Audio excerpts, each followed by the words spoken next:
Alhamdulillah wa kafa wassalatu wassalamu ala abdihi allazi istafa wa ala alihi as-sadati syurafa wa ashabihi ahli as-sidqi wal wafa wattabi'ina lahum bi ihsanin ila yaumil iqabi wal jaza.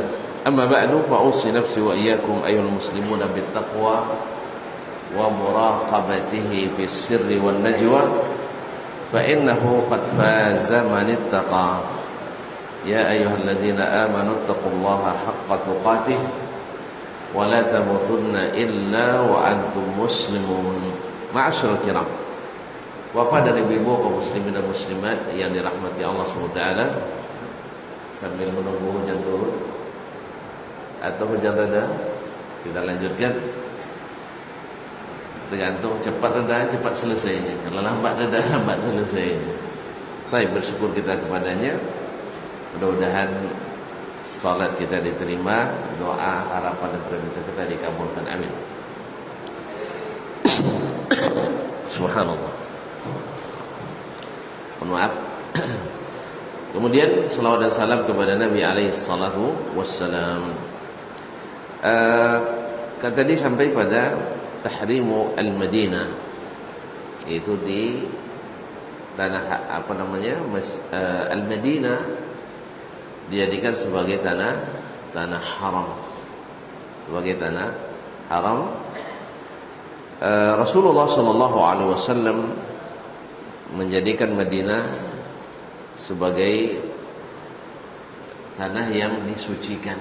Kalau orang kita terjemahnya tanah haram itu dengan tanah suci, dengan tanah suci. Maksudnya suci di sini bukan maknanya siapa yang masuk ke Madinah langsung jadi orang suci, tidak. Langsung jadi orang suci, tidak. Tetapi Allah mewajibkan kita atau siapapun yang tinggal di Madinah atau berkunjung ke Madinah menyucikan kota itu, menyucikan kota itu. Jadi bukan berarti setiap sudah sampai ke Madinah suci, tidak. Karena di zaman Nabi saja ada orang-orang munafikin di Madinah. Orang-orang munafik di Madinah. Kalau Nabi tahu siapa orangnya. Kalau kita sekarang tahu ciri-ciri khasnya. Zaman Nabi tahu orangnya, tetapi Nabi tidak tidak mengeluarkan mereka atau tidak menghukum mereka. Apa sebab? Karena zahirnya mereka orang Islam. Makanya siapapun yang menampakkan keislamannya, maka kita anggap sebagai saudara se-Islam. Soal batinnya itu kepada Allah SWT. Makanya kaum munafikin itu lebih parah azabnya dibanding yang lain. Karena apa? Tempatnya di kerak neraka. Innal munafiqina fi darkil asfali minan nar. Nah, Nabi alaihi salatu wasallam menyebutkan, membuat batas-batas kota Madinah dan menjadikan batas itu atau tanah yang sebatas itu sebagai tanah yang diharamkan. Diharamkan berbuat zalim, diharamkan untuk melakukan hal-hal yang tidak dibolehkan, dan dosanya di tanah haram berlipat dibanding dengan di tanah selainnya. Qala, dalam hadis riwayat Imam Al-Bukhari di dalam As-Sahih, Nabi sallallahu alaihi wasallam bersabda, "Inna Ibrahim harrama Makkah wa da'a li ahliha. Wa inni haramtul Madinata ma baina labbataiha wa baina labbataiha." Sesungguhnya Nabi Ibrahim alaihissalam telah mengharamkan kota Makkah. Jadi kota Makkah sudah jadi tanah haram sejak zaman Nabi Ibrahim alaihissalam. Ya, kalau tuan-tuan masuk dari arah, baik dari Madinah, dari arah Jeddah, dari manapun, ketika memasuki perbatasan itu akan ada haddu al-haram, ada tubuhnya sekarang. Jadi ada haddu al-haram, baik bidayatul haram atau nihayatul haram, awal tanah haram atau akhir tanah haram. Kalau dari luar awalnya, kalau kita datang dari luar akan bertemu dengan awal tanah haram. Kalau dari dalam akan bertemu dengan batas akhir atau nihayatu al-haram, akhir tanah haram. Ma'asyiral kiram ya rahmati Allah SWT. Nah, sedangkan Al-Madinah itu diharamkan sejak Nabi SAW hijrah. Berarti kalau mana yang lebih dulu? Makkah. Karena memang inna awwala baitin wudi'a lin-nas lallazi bi Makkah. Sesungguhnya rumah pertama yang diletakkan di atas permukaan bumi untuk beribadah adalah yang terletak di Makkah atau di Makkah. Baik. Wa inni haramtul Madinata ma baina labataiha. Saya mengharamkan Madinah antara dua labah. Al-labah dalam bahasa Arab adalah al-harrah. Yaitu al-harrah adalah batu hitam yang terbakar. Jadi Madinah itu dari arah timur ada namanya al-harrah asy-syarqiyyah. Dari arah barat ada namanya al-harrah al-gharbiyah. Jadi ada tanah haram dibatasi dari arah timur dengan batu hitam terbakar, namanya harrah syarqiyah. Dalam bahasa Arab lama disebut dengan al-labah. Itu tanah atau batu hitam yang terbakar. Ini dari arah timur la harrah syarqiyah, dari arah barat namanya al-harrah al-gharbiyah. Baik, ini batas barat dan timurnya. Kemudian Nabi SAW juga mendoakan kota Madinah, Allahumma habbib ilaina al-Madinata kama kahubbina Makkah au ashad. Ya Allah, jadikan kami mencintai Madinah seperti kami mencintai Makkah atau lebih lagi. Jadi Nabi SAW berdoa kepada Allah, sebab Makkah memang Allah jadikan dicintai oleh setiap manusia, bahkan orang non-muslim pun mencintai kota Makkah. Berkat doa Nabi Ibrahim alaihissalam, waj'al af'idatan minan nasi tahwi ilaihim. Jadikan hati manusia itu cenderung kepada mereka.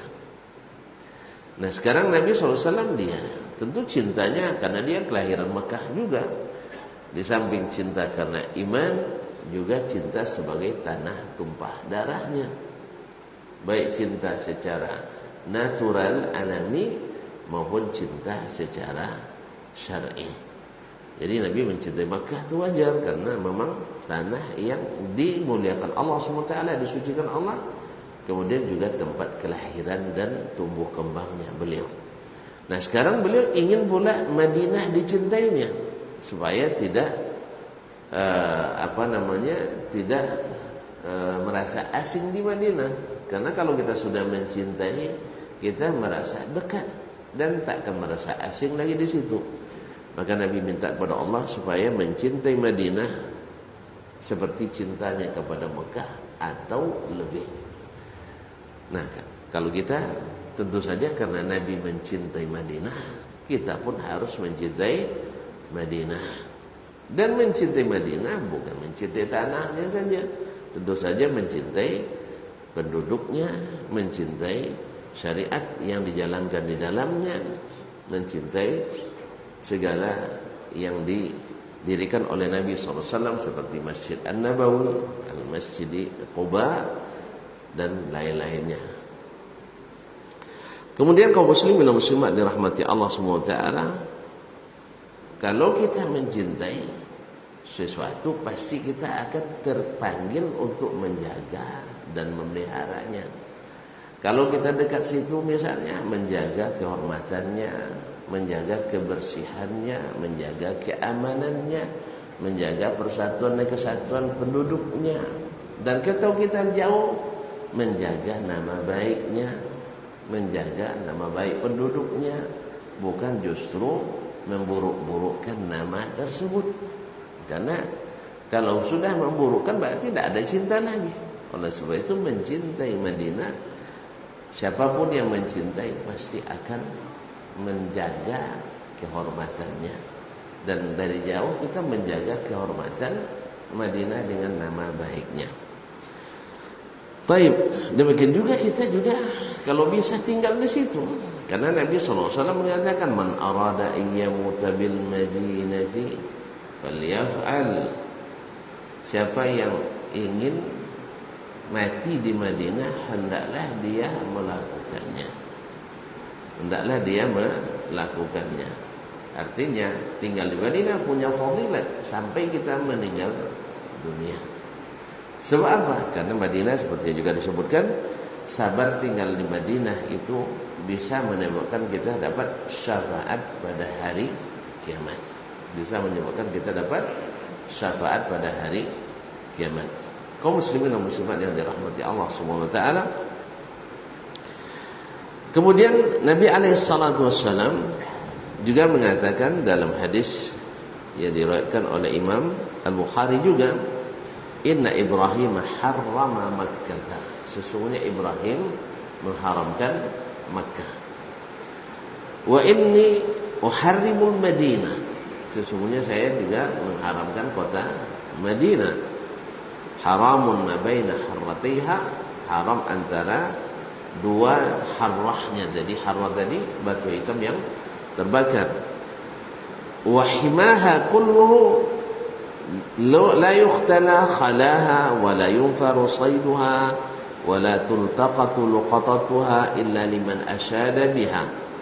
Ini menjadi tanah larangan. Tidak boleh dicabut rumputnya dan tidak boleh diburu binatang buruannya. Wala tultaqatu luqatatuha, tidak boleh diambil barang yang tercecer di situ. Illa liman asyada biha, kecuali orang yang ingin mengumumkannya. Ya, kalau ada barang tercecer di Madinah, tolong jangan diambil. Apalagi kalau bawa pulang. Tapi kecuali dengan niat ingin mengembalikan atau mengumumkan kepada orang yang memilikinya. Kemudian wala tuqta'u min hasyajarah, tidak boleh dipotong tumbuh-tumbuhannya. Maksudnya dipotong untuk diambil. Kalau untuk dirapikan, karena itu tumbuhan yang ditanam oleh manusia. Karena dalam hal ini, dalam bab ini para ulama membedakan mana yang ditanam, mana yang tumbuh sendiri. Yang ditanam itu boleh, seperti orang nanam korma, untuk merapikan daunnya dipotong, atau ngambil buahnya kan dipotong tandannya ya. Kalau tidak bisa makan lah. Nah, jadi maksudnya tumbuh-tumbuhan yang tumbuh sendiri tidak boleh diganggu di situ. Illa ayyu'allifa rajulun ba'irahu, kecuali untuk makan unta. Wala yahmilu fiha silaha liqital, tidak boleh melakukan peperangan di dalamnya. Nah, kalau ada yang melakukan bawa senjata di Madinah untuk memerangi, telah melanggar aturan Nabi SAW. Karena kota ini harus aman, maka tidak boleh melakukan peperangan di dalamnya, tidak boleh bawa senjata untuk membunuh di dalamnya. Sebagaimana diriwayatkan dari Anas ibn Malik radhiyallahu taala anhu an Nabi sallallahu alaihi wasallam, dari Nabi sallallahu alaihi wasallam, al-Madinatu haramun min kada. Madinah itu haram dari batas ini. La yuqta'u syajaruha, tidak boleh dipotong tumbuh-tumbuhannya, pohonnya. Wa la yuhdatsu fiha hadathun, tidak boleh mengada-ngada dalam agama di dalamnya. Ya, para ulama menerjemahkan ini dengan melakukan dosa besar atau membuat bid'ah di dalam Al-Madinah. Oleh sebab itu kaum muslimin dan muslimat, sering saya katakan, Madinah itu tidak aman bagi orang yang melakukan bid'ah. Sebab apa? Nabi katakan, man ahdatsa fiha hadatsan fa alaihi la'natullah wal malaikati wan nasi ajma'in. Siapa yang mengada-ngada di dalamnya, maka baginya laknat Allah dan malaikatnya serta seluruh umat manusia. Hadis riwayat Imam Al-Bukhari. Jadi mengada-ngada sesuatu dalam agama termasuk dosa besar, khususnya di Madinah, terlaknat oleh Allah. Jadi kalau dosa besar itu, para ulama mengatakan dosa besar itu ditandai dengan ancaman laknat atau masuk neraka. Jadi kalau ada sebutannya terlaknat, berarti dia dosa besar. Jadi melakukan ahdath di Madinah, mengada-ngada sesuatu dalam agama di Madinah, atau membuat peristiwa-peristiwa pelanggaran besar di Madinah, maka termasuk dapat laknat dari Allah Subhanahu wa taala. Oleh sebab itu, orang-orang yang membuatkan bid'ah di Madinah juga tidak nyaman di situ. Tidak nyaman di situ. Allah musta'an. Kama qala sallallahu alaihi wasallam, hurrima ma baina labbatil Madinah ala lisani. Diharamkan antara dua batu hitam.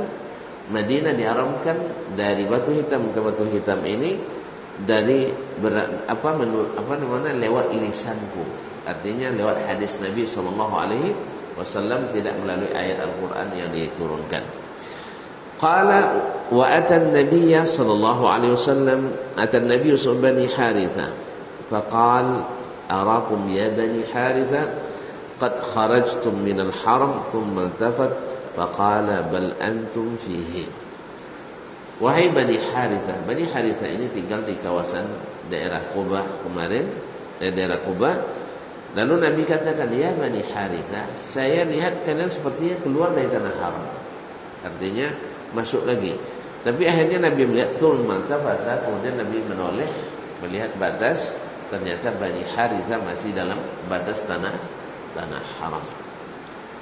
Baik, kaum muslimin dan muslimat dirahmati Allah SWT, sebagaimana Nabi SAW menjadikan Madinah sebagai daerah yang aman, juga menjadikan daerah yang sehat,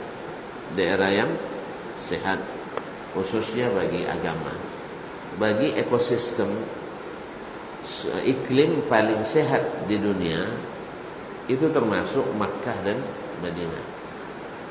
Badan Klimatologi Dunia pada tahun 2021 yang lalu juga dan sudah berkali-kali, dan insya Allah selalu, bahwa Madinah adalah negeri yang ekosistemnya paling bersih di dunia. Madinah adalah negeri yang, kota yang ekosistemnya paling bersih sedunia. Subhanallah. Demikian juga Makkah Al-Mukarramah. Ini diakui oleh yang bukan muslim sekalipun. Oleh itu kaum muslimin dan muslimat tinggal di Madinah adalah aman. Jadi sebenarnya wallahu a'lam, menurut sebagian kajian dari sebagian ahli kesehatan yang membaca hadis ini, mereka berkeyakinan bahwa vaksin untuk pergi umroh itu tak penting. Ya, tapi dengar oleh pemerintah marah dia sama kita, ini proyek pemerintahnya. Ya, saya yakin tidak. Apa sebab? Sepanjang sejarah haji dan umrah tidak pernah terjadi wabah akibat haji dan umrah. Padahal yang berkumpul jutaan orang dalam satu tempat dalam waktu yang lama. Silakan dibuat perkumpulan orang dalam jumlah 100.000 saja di satu tempat, ya, satu tempat berkumpul. Itu kan sana berkumpul di padang Arafah, di Mina kan, Muzdalifah, dan waktu yang lama sekitar 5 hari itu, dari tanggal 8 sampai tanggal 13. Tidak ada wabah yang terjadi setelah haji sepanjang sejarah. Tapi bila ada perkumpulan sebanyak itu satu tempat, biasanya akan lahir wabah, karena Madinah dan Makkah itu Allah jaga ekosistemnya. Kemudian Rasulullah SAW menyanjung Madinah dan orang-orang yang tinggal di dalamnya dari kalangan al-muhajirin maupun ansar. Bahkan Nabi mengatakan innal madinata la ya'rizu ilaihi ilal madinah, innal imana la ya'rizu ilal madinati kama ta'rizul hayyatu ila juhriha. Sesungguhnya iman kembali ke Madinah berlindung seperti berlindungnya ular ke sarangnya. Jadi kalau tuan-tuan kejar ular, larinya ke mana? Lari ke sarangnya.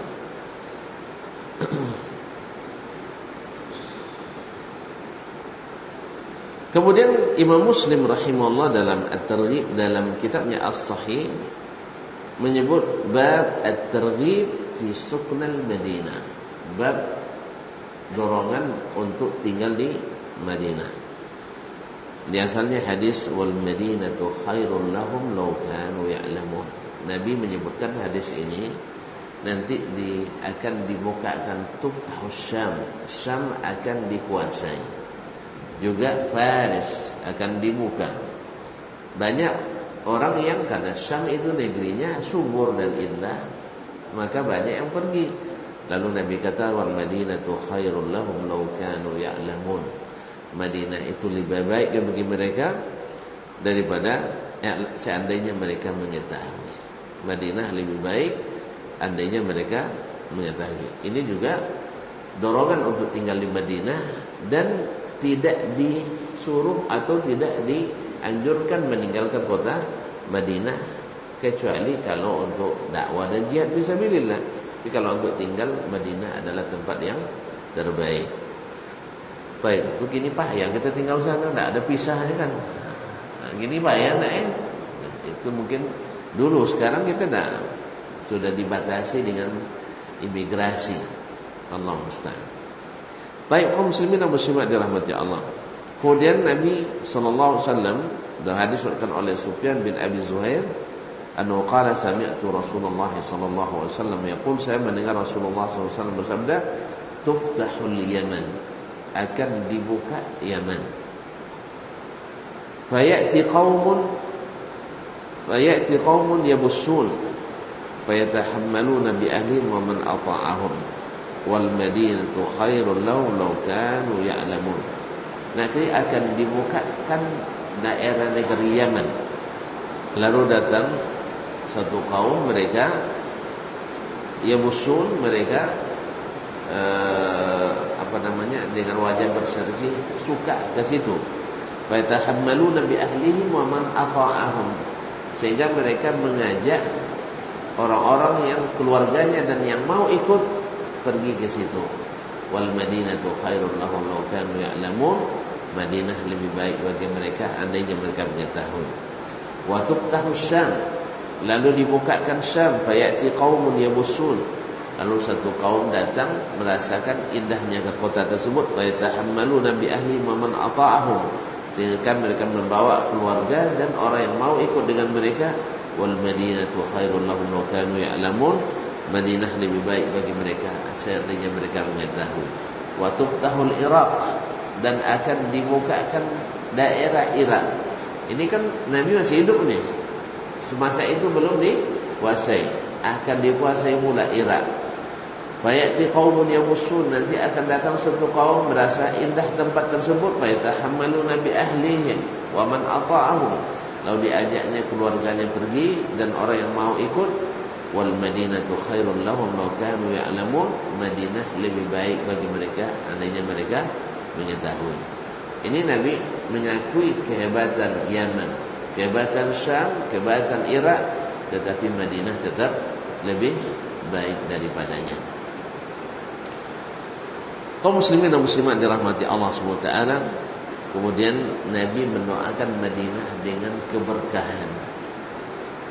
Dalam hadis Imam Al-Bukhari dan Muslim juga, inna Ibrahim harrama Makkah wa da'alaha, sesungguhnya Nabi Ibrahim alaihissalam mendoakan atau mengharamkan Makkah dan mendoakannya.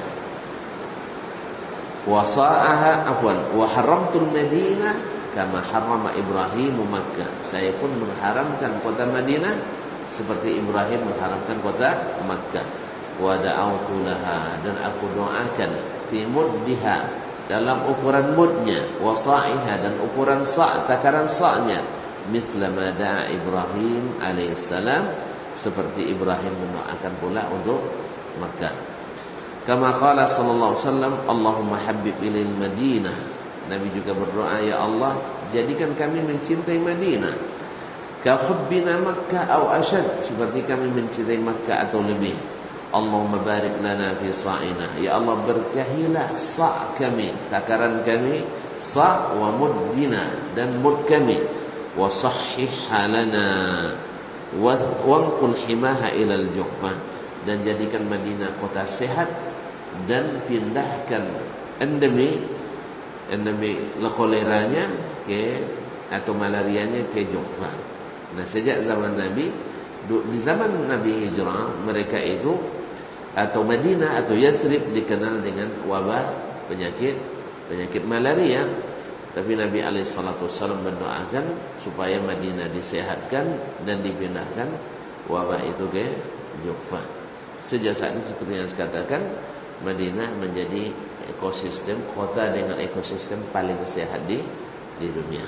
Walhamdulillah, ini diantara kelebihan yang Allah berikan kepada Al-Madinah, seperti yang disebutkan dalam hadis-hadis Nabi alaihissalam.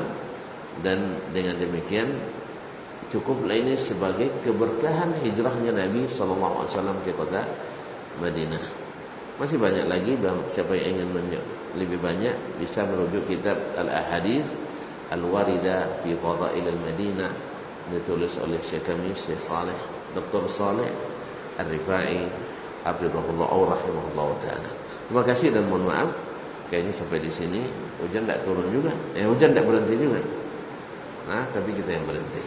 Wallahu musta'an wa alaihi tuklan. Sekiranya enggak ada pertanyaan.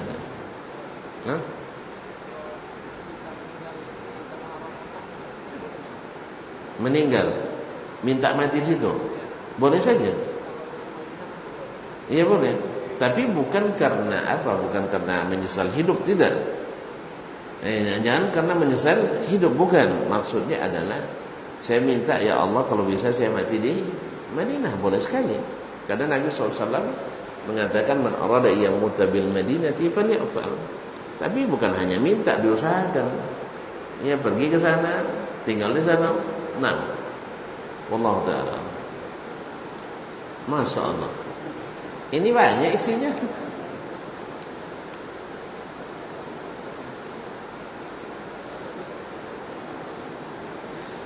Baik, kaum muslimin dan muslimat dirahmati Allah SWT, sahihkah hadis mustajabnya doa di Raudhah, Multazam dan Hijr Ismail?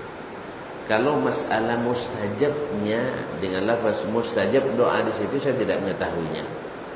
Tapi yang ada adalah bahwa Nabi SAW mengatakan, ma baina hujrati wa mimbari raudhatun min riyadhil jannah, antara mimbarku dan kamarku adalah taman di antara taman-taman surga.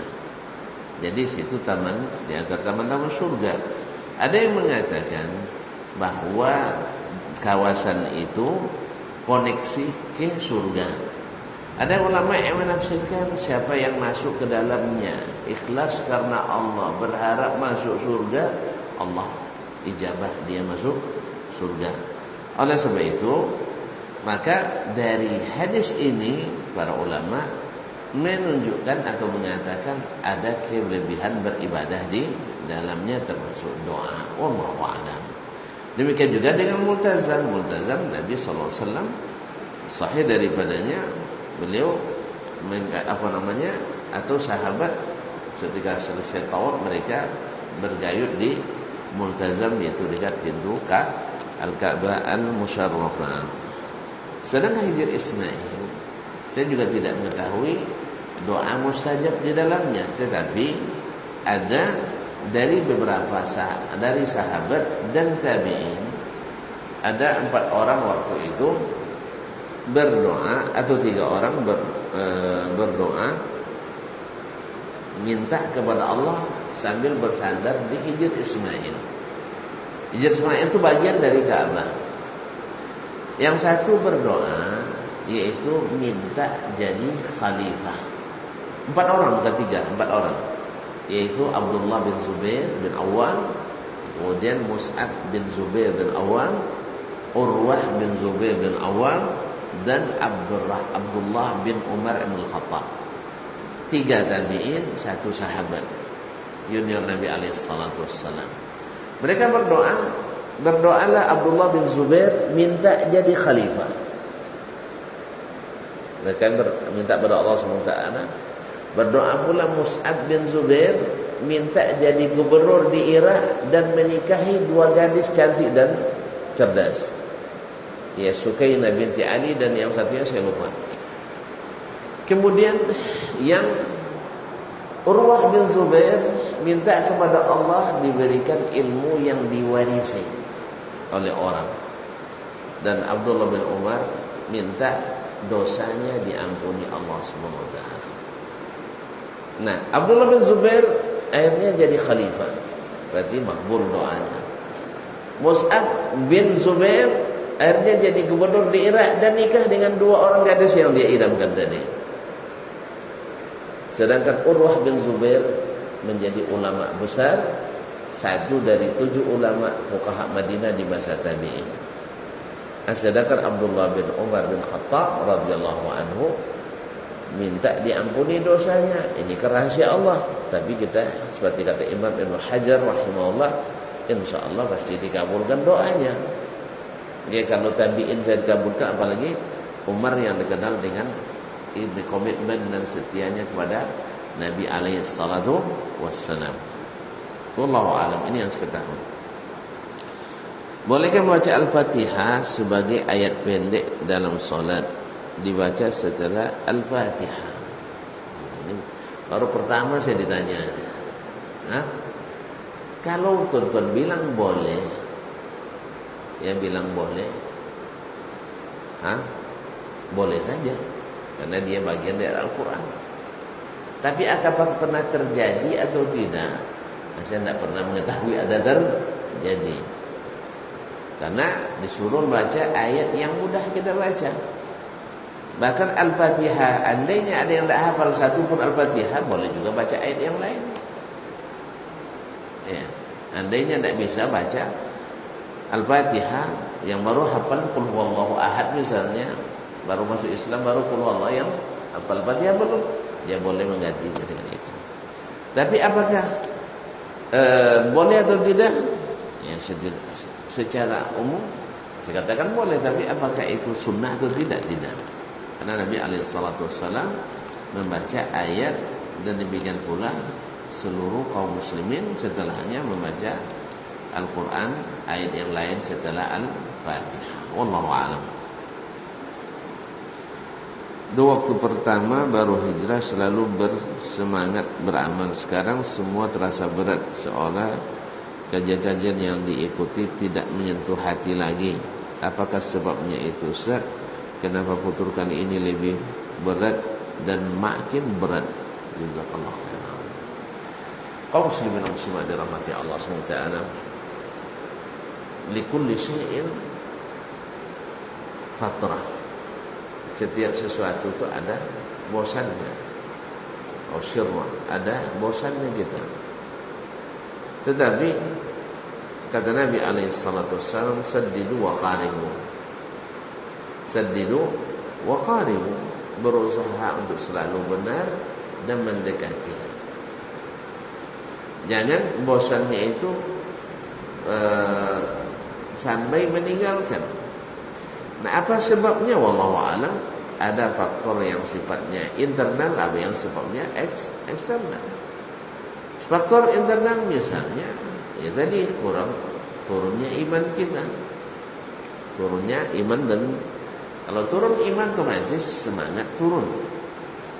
Dan turunnya iman ini banyak sebabnya, juga berkaitan dengan maksiat yang kita lakukan atau ketaatan yang kita tinggalkan. Oleh sebab itu obatnya adalah kembalikan segala ketaatan yang biasa kita lakukan, dan untuk itu diperlukan dorongan-dorongan yang bisa dari luar juga, bisa dari dalam, yaitu kembali sering zikir pada Allah SWT dan sering melakukan talabul ilmi, menuntut ilmu, Dan ketahuilah bahwa sesungguhnya